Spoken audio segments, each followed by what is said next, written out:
کیا آپ پر وہی نازل ہوتی ہے؟ وہی نازل ہوتی ہے لفظ تو یوں ظاہر کرتا ہے جیسے میں نبی ہوں. میں نبی نہیں ہوں لیکن مجھے الہام ہوا ہے. ایک دفعہ 3 مرتبہ کلا لفظوں میں کچھ شوقت زبان میں الہام ہوا اور اللہ تعالیٰ نے اس خوشخبری کو پورا بھی کر کے دکھا دیا. اس لیے میرے سے تو کوئی بیٹھ کے کہہ نہیں سکتا جس کو خدا نے خود کلام سے بتا دیا ہو کہ میں بولتا ہوں. کوئی بات سے آئے کہ نہیں بولتا میں کیسے اس کی بات مان جاؤں گا. شاید تجربہ ہونا چاہیے اور جماعت احمدیہ میں تو طریقہ تو نہیں. کثرت سے اور لوگوں کو بھی الہام ہوتے ہیں, آج کل بھی ہوتے ہیں. ابھی مجھے پرسوں چند دن پہلے کراچی میں ایک دوست سے بتایا کہ آج صبح فجر کے بعد مجھے یہ الہام ہوا. ہمارے انگریز کاؤنسل میں بشیر افسر تو جب نئے نئے ایم پی ہوتے تو انہوں نے رات مسجد مبارک ببو ویڈیو ڈائری کی شو ڈالا کہ اللہ میاں کیوں کہتا ہے میں بولتا ہوں تو مسلم موت پر تو بولا تھا میں بھی تو اسی کا غلام بناؤں, مجھے بول کے دکھا. تو انہوں نے مجھ کو بتایا کہ شان کے ساتھ ان کو الہام ہوا, ان کا نام مخاطب کرتے بشیر افسر اتنی زور سے آواز ملی کہ وہ سجدے میں گھبرا گئے.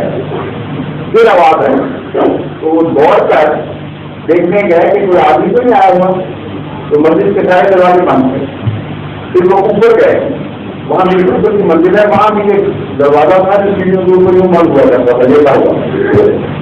اس کو جا کر انہوں نے دیکھا وہ بھی بند تھا. پھر کھول کے اوپر گئے لیکن اوپر سے نہ گزر گیا اور پھر بھی وہاں کوئی نہیں تھا.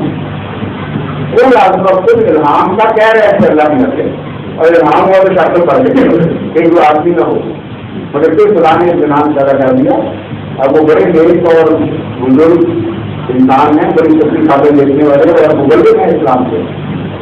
تو میں جب کہتا ہوں مجھے الہام ہوا تو یہ مطلب نہیں ہے کہ صرف خلیفہ اسی کو الہام ہوتا ہے. اللہ تعالیٰ کے طرف سے جماعت میں 75 ایسے لوگ ہیں جن کو کشف ہوتے ہیں, قابل آدمی ہے ترقی الہام ہوتے ہیں. اللہ تعالیٰ اشارے کرتا ہے بعد اور ان کو پورا کر دیتا ہے. یہ تو عام واقعہ ہے, کوئی نئی بات نہیں ہے. اسی طرح ان سب کو ہوتے چاہیے, لیکن وہ لوگ اس زمانے میں انتظار کرتے تھے اور یہ قابل ہے. حضرت علی کے بہت سے انعامات کو درج ہیں ان کی کتب میں, لیکن حضرت ابو بکر کے متعلق آتا ہے مثلاً انہوں نے کچھ روایات کچھ باتیں حضرت عائشہ کو لکھوائی نہیں, باتوں کے ساتھ لکھوائی, اور بعد میں خوف پیدا ہوا کہ کہیں اس کا آج اور مطلب نہ دے دیا جائے, کہیں مجھ سے کوئی غلطی نہ ہوگی اور ان کو پھاڑ دیا تھا. صحابہ کو خدا تعالیٰ ضرور کشف بھی فرماتا تھا, الہام بھی فرماتا تھا, ان کی دعائیں بھی قبول کرتا تھا. اس کے بعد اشارے اور بعض واقعات کو حدیث میں ملتے ہیں, مطلب میں بھی آپ کو بتاؤں گا. لیکن چونکہ وہ زمانہ نبوت تھا اور یہ خطرہ تھا کہ کہیں لوگوں کو غلط فہمی نہ ہو جائے اور دین میں بگاڑ کی شکل نہ پیدا ہو جائے, اس لیے وہ ڈر کے مارے خاموش رہتے اور اپنے انعامات کو جب جوان نازل ہو رہا تھا بیان نہیں کرتے, تب وہ اپنے رہتے. یہ مطلب نہیں تھا کہ غلام سے کلام نہیں کرتا تھا. اب میں آپ کو ایک ایسا انعام بتاتا ہوں جو مقدمہ ہے حضرت عمر کوئی نہیں بلکہ پوری فوج کی فوج کو خدا کی طرف سے الہام ہو.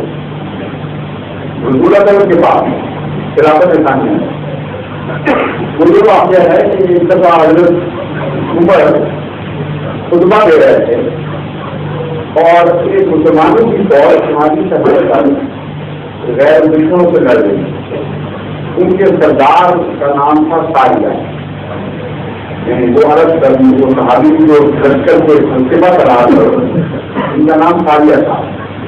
حضرت عمر خطبہ دیتے دیتے اچانک اپنے مضمون سے ہٹ کر یہ کیسے سنائی دی ہے, یا ساریہ الجبل, یا ساریہ الجبل, اے ساریہ پہاڑ کی طرف آ جائے, اے ساریہ پہاڑ کی طرف آ جائے.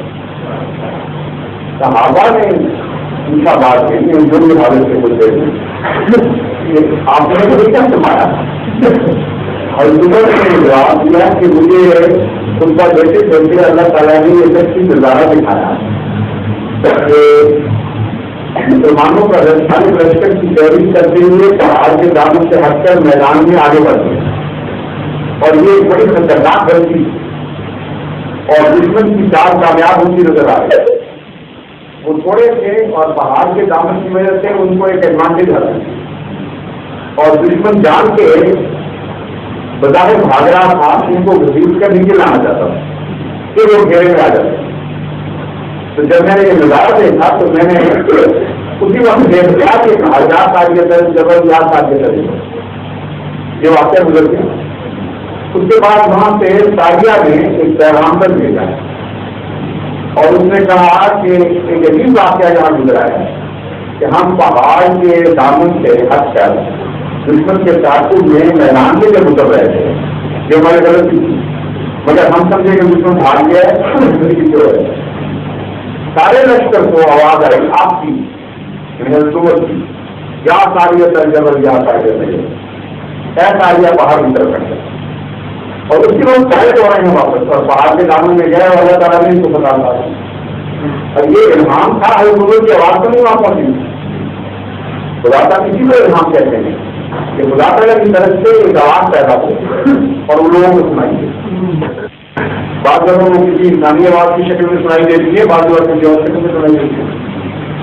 تو آپ کہتے ہیں کو الہام ہوتا تھا کہ نہیں. میں کہتا ہوں صحابہ کے لشکر کو الہام ہوا ہے اور علماء مانتے بھی ہیں پھر آپ بات کر سکتے ہیں باتیں. یہ وہ عجیب ہے جس کو سارے علماء مانتے ہیں. یہ بھی مانتے ہیں کہ رسول اللہ صلی اللہ علیہ وسلم کے بعد واقعہ ہوا ہے رسول کے دور میں ہوا ہے پوری فوج کو الہام ہوا ہے اور کہتے ہیں بڑی بات ظہور مہدی آخر زمان